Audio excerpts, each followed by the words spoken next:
Olá, tudo bem? Sou Rodrigo Dienstmann, oncologista do Hospital Vall d'Hebron, Institute of Oncology em Barcelona, na Espanha. É um prazer estar aqui para apresentar os destaques em câncer coloretal do Congresso da ESMO 2018 em Munique. Eu sou parte do comitê científico e esse ano foi muito trabalho, eu acho que é um dos maiores congressos de oncologia que eu já atendi e com bastante novidade. Em câncer coloretal, eu destaco 3 abstracts e apresentações que foram discutidas hoje, que vale a pena trazer para todos, para realmente, em função da sua possível impacto clínico, né? Um deles um pouco mais para o futuro, mas os outros 2 com um potencial impacto clínico em algumas populações selecionadas, né? O primeiro estudo que eu queria falar é o TRIBE-2. Esse é um estudo em primeira linha de câncer coloretal metastático, comparando FOLFOXIRI mais bevacizumab por 4 meses, um período de manutenção, e depois reintrodução de FOLFOXIRI e bevacizumab até a progressão, ou começar com FOLFOX bevacizumab por indução de 4 meses, manutenção naqueles pacientes que não estão em progressão e reintroduzir a alternativa que seria FOLFIRI bevacizumab.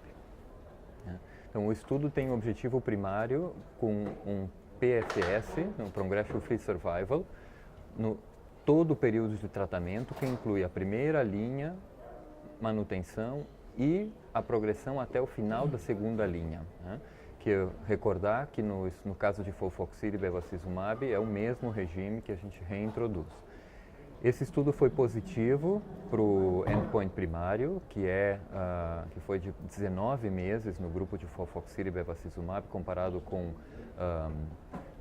16 meses no grupo de FOLFOX, seguido de FOLFIRI com bevacizumab, uma redução importante, clinicamente relevante, mas isso se deve principalmente ao benefício na primeira linha. Então, realmente, o que tu oferece na primeira linha, no primeiro momento de diagnóstico de câncer coloretal metastático, tem um maior impacto. Aí, a sobrevida livre de progressão, PFS, aumentou de 10 para 12 meses, né? E isso teve um impacto no PFS global do tratamento. Importante destacar que é um grupo muito selecionado de pacientes.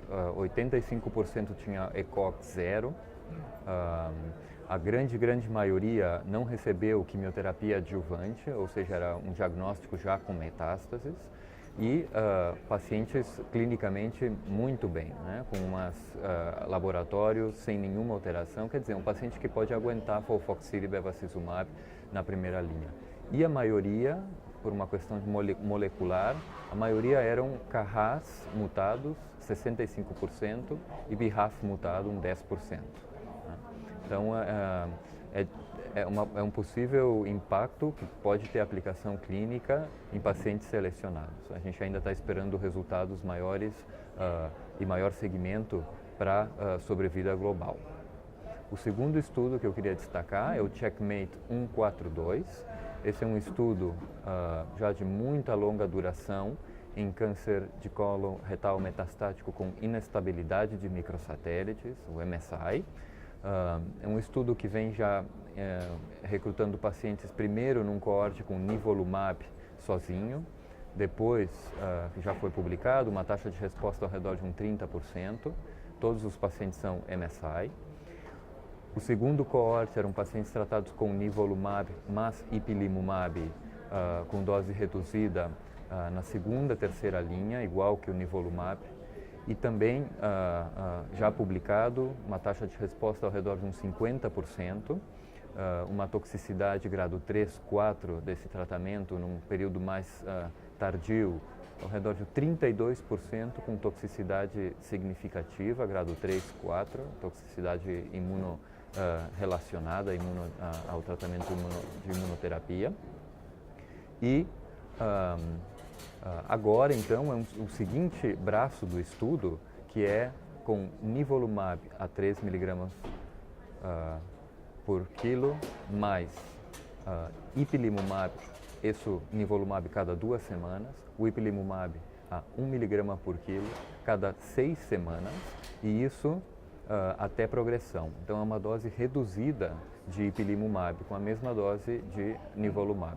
E 45 pacientes, é um coorte dentro desse estudo inicial, 45% com uma taxa de resposta de 60%, um controle de doença de 84% e uma sobrevida livre de progressão com 1 ano de 77%, então, ou seja, um benefício extraordinário, mas realmente não existe um braço controle que possa comparar com um tratamento com monoterapia, com nivolumab, por exemplo, são coortes diferentes, mas aparentemente esse estudo confirma que combinação de 2 imunoterapias, nesse caso, pode ter um impacto muito importante em câncer coloretal e provavelmente quanto antes puder oferecer esse tratamento, melhor, os pacientes estão mais fits, né? Nesse caso também os médicos estavam mais acostumados a lidar com a toxicidade da imunoterapia,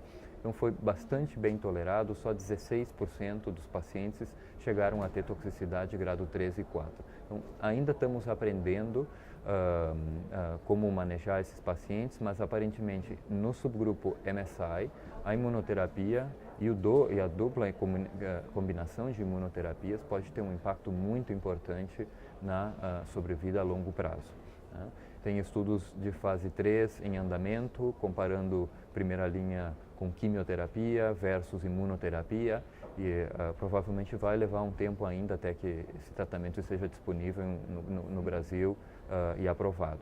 Mas nos Estados Unidos eu acredito que logo deve ser aprovado a extensão do uso de nivo mais IP, não apenas a progressão a 2 linhas, mas também a partir da primeira linha de tratamento.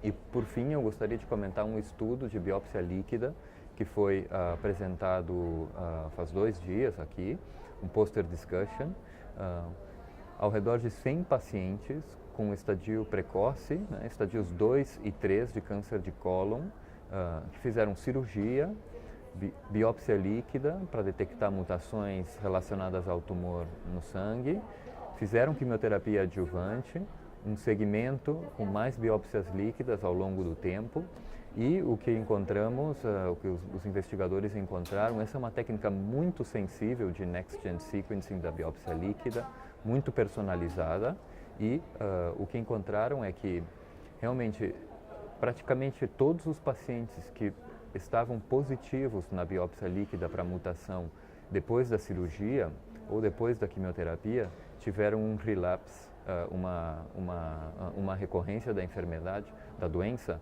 nos primeiros 2 anos, né? Praticamente todos os pacientes.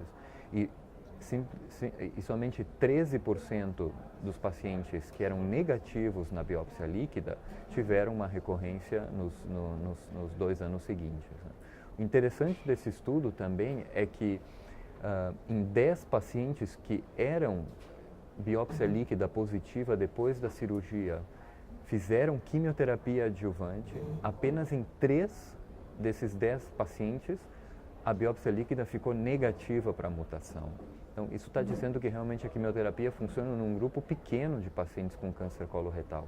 Esses 3 pacientes que ficaram negativos na biópsia líquida não tiveram nenhuma recorrência da doença com 2 anos, e os outros todos que mantinham, né, a biópsia líquida positiva, todos tiveram uma recorrência.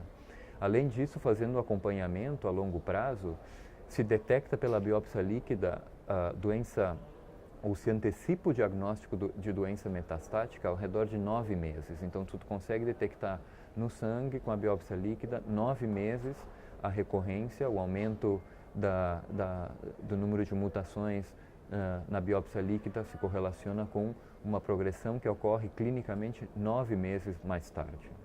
Então, isso ainda não é possível aplicar na prática clínica, é uma técnica muito sofisticada de Next Generation Sequencing do tumor, um estudo de biópsia líquida muito preciso, muito sensível, em poucos centros, em um setting de pesquisa, mas é muito interessante. Então, esses são os meus destaques, esse é um panorama interessante para câncer coloretal e eu espero que tenha sido útil para todos. Um forte abraço.